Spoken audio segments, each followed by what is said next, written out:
जाओ साहब, बॉम्बे का सेटिंग होने वाला, अमेरिका को पैसा चाहिए इधर आओ, जापान को पैसा चाहिए इधर आओ, बॉम्बे का सेटिंग होने वाला.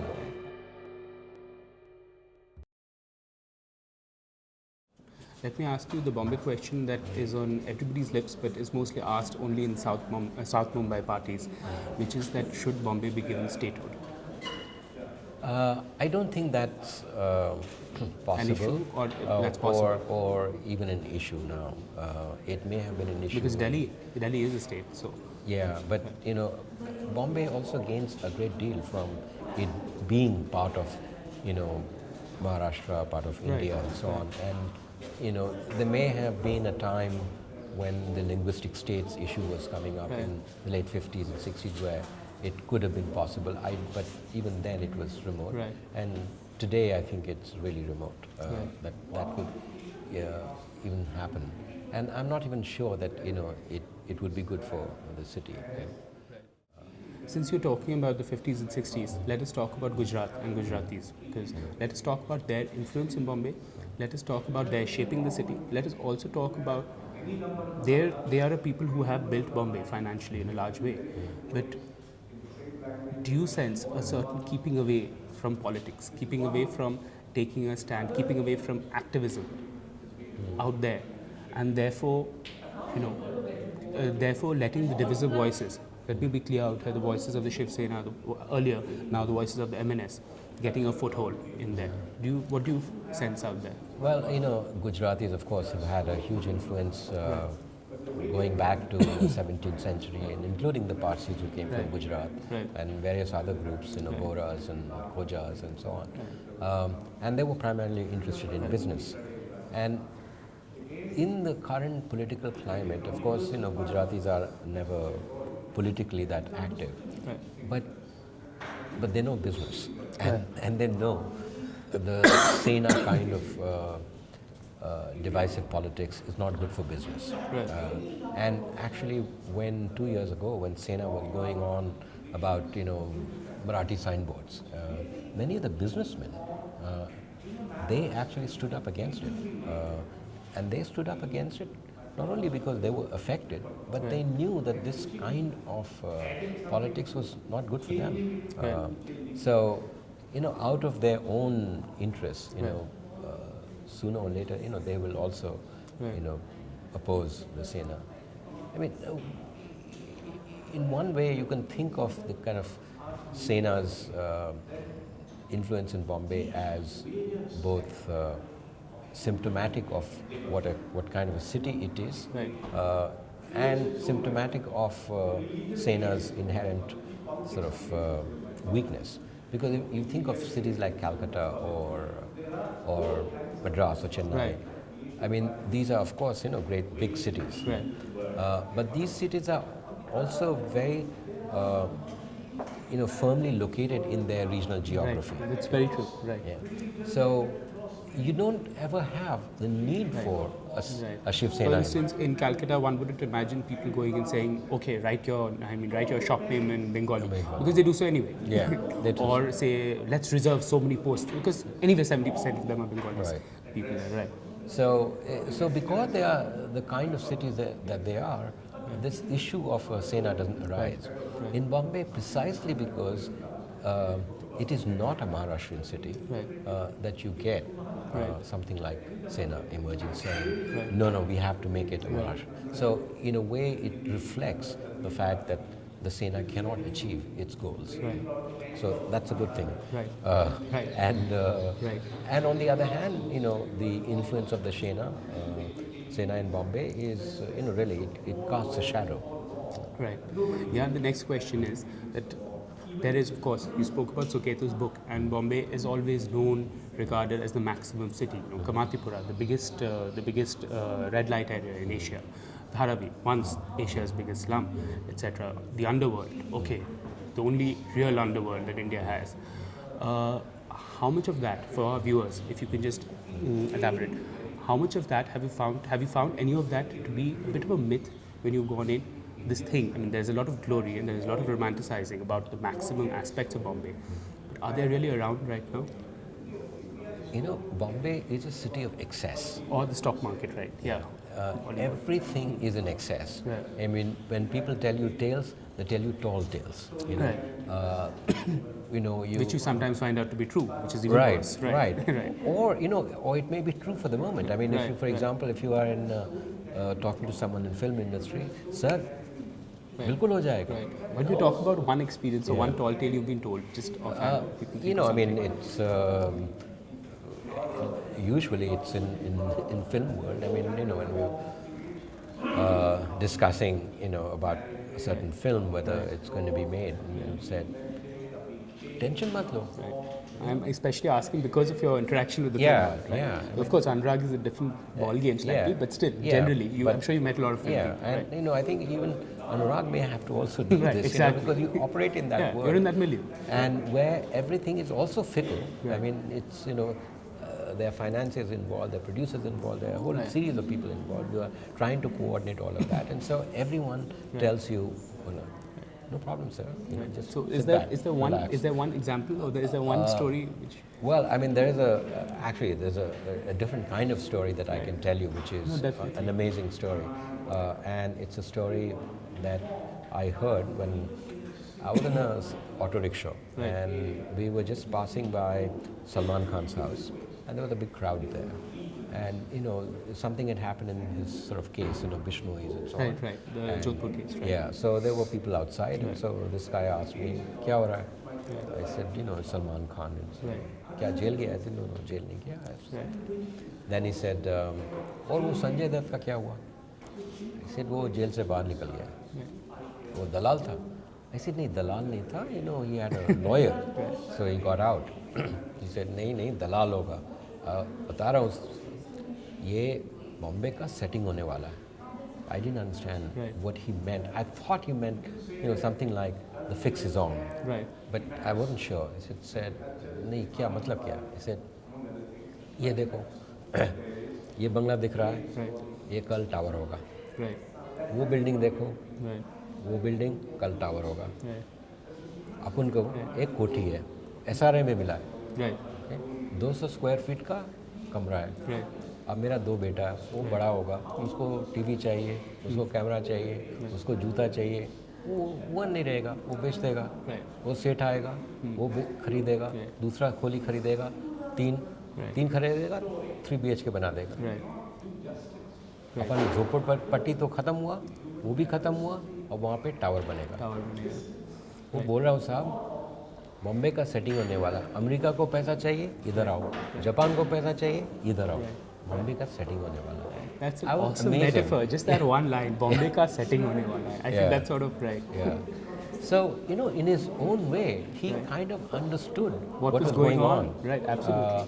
And had a kind of intuitive sense of the city that it is. Right. And sure enough, all of these things are happening. All of these things are happening. Right. What about, we've spoken about the maximum city, right? We've spoken about the big things about Bombay. Can we speak about the minimum city inside Bombay or Mumbai? Let us talk about the minimum city. Let us talk about things which have been overlooked, but which are there from the past, but people who are still around, or little nooks and corners that nobody seems to notice anymore, but they're still there. Yeah, I mean, you can take, for example, the whole narrative of Bombay to Mumbai. Right. Now, even when I first started working on Bombay, I thought, Bombay was Bombay. Right. And it's when I started working on it, I discovered that there was never only Bombay, there was also Mumbai. Right.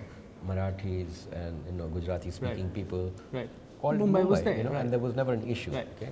And even today, when people think, okay, from Bombay to become Mumbai, that's not the case. There is also Bombay. Right. There are people who, who will say immigrants, Bombay, Bombay and so on. Right. So Bombay always has this kind of a kaleidoscopic kind of reality. Right. And you find things that are considered to be old or gone are actually not old or gone, or people who you think shouldn't be there are there. And I found this, for example, in the best place where I found this was in Chor Bazaar. Exactly, that's what I was going to talk about. Actually, I wanted you to bring it up, right? Yeah, because in Chor Bazaar, what you see, if you don't take the flyover, yeah, which is which has been built right over it, right? You just spend time in Chor Bazaar, and you find things from the past displayed over there, juxtaposed to something that is new. So you have, on the one hand, old Hindi film records or jazz records or all, ships, various parts and objects, whether real or knockoffs, all being sold. And next to it, somebody is also selling, new Nike sneakers, And it's the juxtaposition of one against the other that helps you think of history as not a kind of a smooth transition from one phase to the other, but all of them rubbing against each other. So these different pasts of Bombay, come together, and once they are actually torn from their original context, you begin to see how Bombay's history has always been this kind of a layered, conflicted, contradictory, diverse, divergent history where old and new, rub against each other. In fact, since you're talking about Chor Bazaar, one thing more that I'd like to talk about there is Friday at Chor Bazaar, which is the holiday. And since you're talking about that coming together, it's always struck me as very odd. Friday is the day when Chor Bazaar is on holiday because wares come in from all over India into Chor Bazaar. And these are old wares and wares that some call antiques, but they are not proven to be antiques. But really old stuff and trinkets from all over. It's always struck me as very odd that at Bombay or Mumbai, the city of modernity, where you expect the latest stuff to come, they say change first strikes India in Mumbai. And here you have things that are lost, that people don't care about, trinkets from all over India coming into Chor Bazaar on one day together. And Friday is actually especially crowded. Because everybody knows that that's when they're going to get And also cheap. because the main stores are closed, and so you have hawkers outside. So it's in fact even very difficult to walk because they're all outside on the street. And what's outside on the street is this whole collection of knickknacks and stuff from all over, and people go there to find things that somebody is renovating and they want an old lampshade or something. They know they can find it in Chor Bazaar, and so they go there. So I mean, this juxtaposition of old and new is so much part of Bombay's history, and I think in that sense, Chor Bazaar is a wonderful exemplification of Bombay. And where you find, the old is now put to new use. It doesn't really die, and it's in the same way that the past doesn't die. It's restaged, it's relocated and reused in a new way. So now, I mean, one of the last issues that I'd like to cover with you is the milllands issue, which is that, I mean, this is again a narrative that has been looked into and spoken about, but I would like your take on it, which is that we've had the mills, we had the mill movement, and we had communism in Bombay, which one would not expect communism to be around today. And it was there, and then everything disappeared, everything went away, and now, where do you think, since you're tracing the history of the city, where do you think those mill workers, their children, their descendants have gone now? Where have they all fitted in? Because they've not all gone back to their villages. No. I mean, the decline of the mills, immediately we spoke about crime, and then I'd like you to go from there to today. I mean, the decline of the mills had to do with the way in which mill owners used the mills and didn't introduce changes and so on. And so when the mills start declining in the 70s, it's interesting, that's also the time when the communists begin to lose their influence. Exactly.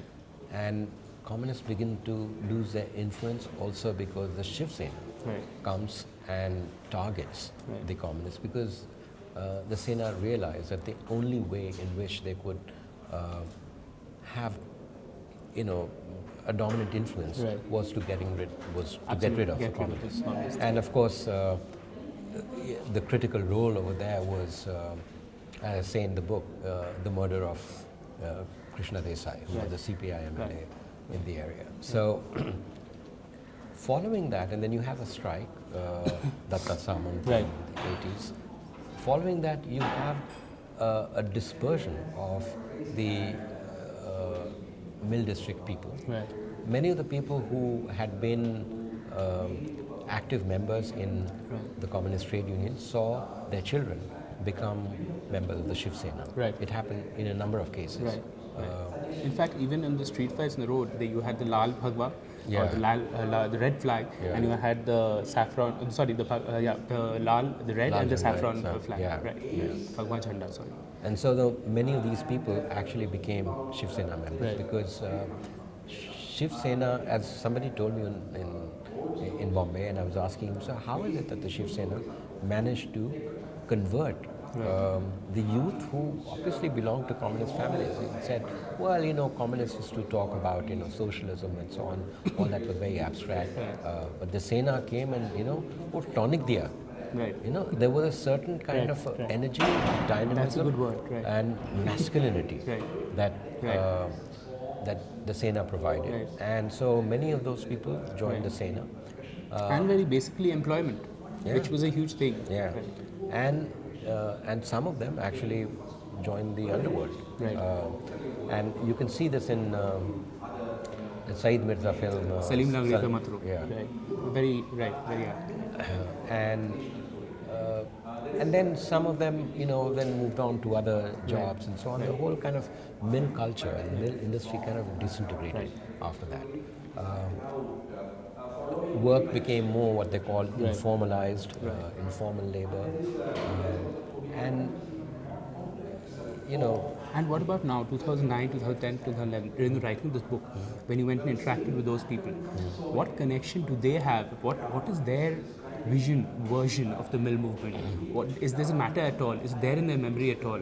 It's there in their memory. Many people, I went to Parel, Lalbagh, and all these areas, Nagpada. Many of these people, they have memories of a time when the communists and they remember Dange, they remember Krishna Desai, all these people who were very important.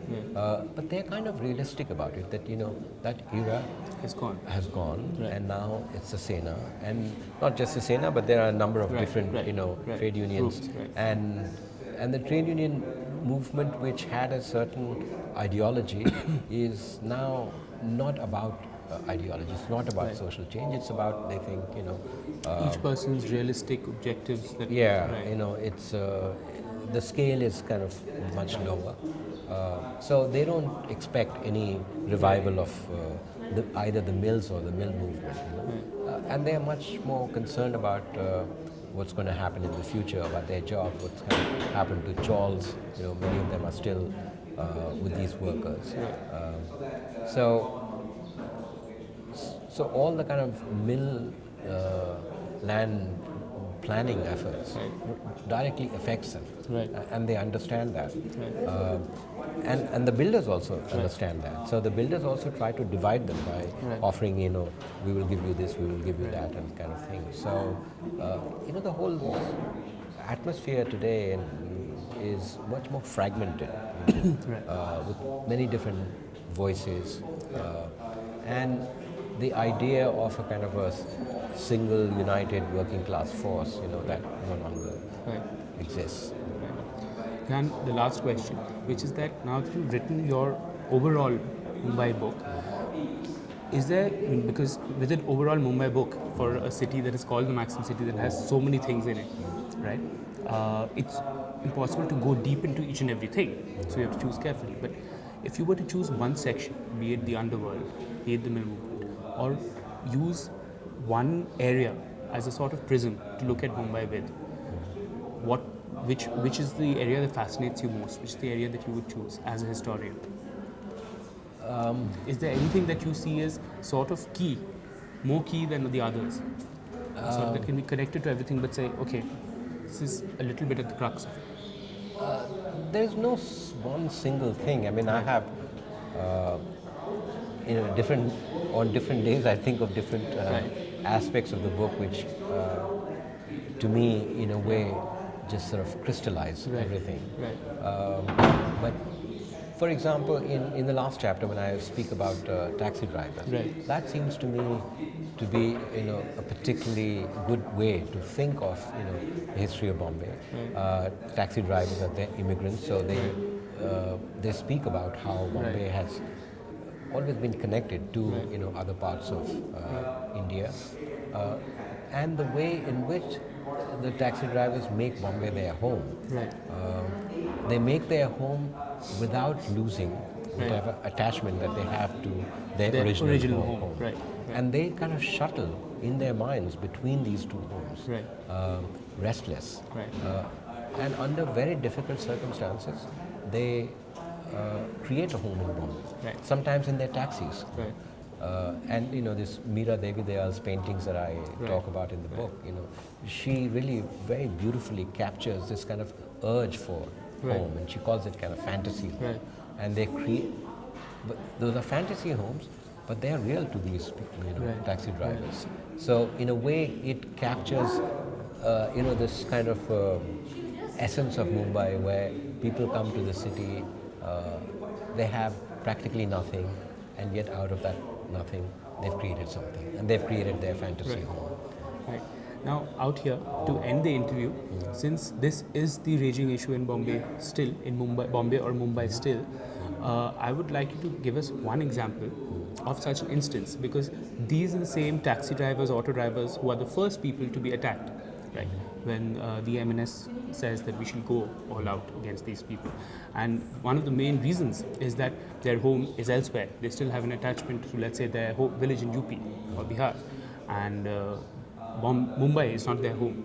So to end this interview, I'd like you to give one example of such a home created by a taxi driver or an auto driver, in Mumbai. That is that home that you're talking about. Yeah, I mean, I got to know a taxi driver called Imamullah quite well, and I spent several days with him in his taxi. I went saw where he lived, and he lives in Kurla, where he has a small kholi.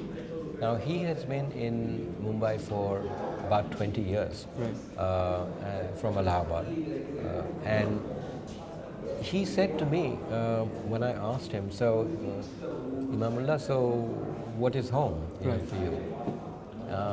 First he said, home to Allahabad. I said, so will you go back? He said, nay, he said, home is here as well. My wife is here, my children are here, my children have grown up here. Even if I want to go, they wouldn't want to go. And he said, and I wouldn't want to go either. But, once one home is always a home, so Allahabad will always remain a home. But now, Bombay has also become my home. So this idea of, becoming, making something your home, is a kind of creative process. The home that one inherits, one doesn't choose. Absolutely. That's a very good point you've made right there.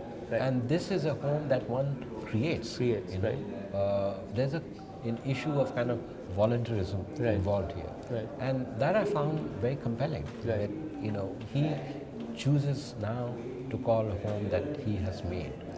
In however difficult a circumstance it may be. And he liked being in his taxi as well. So, I used to say, so it must be, a long day for you.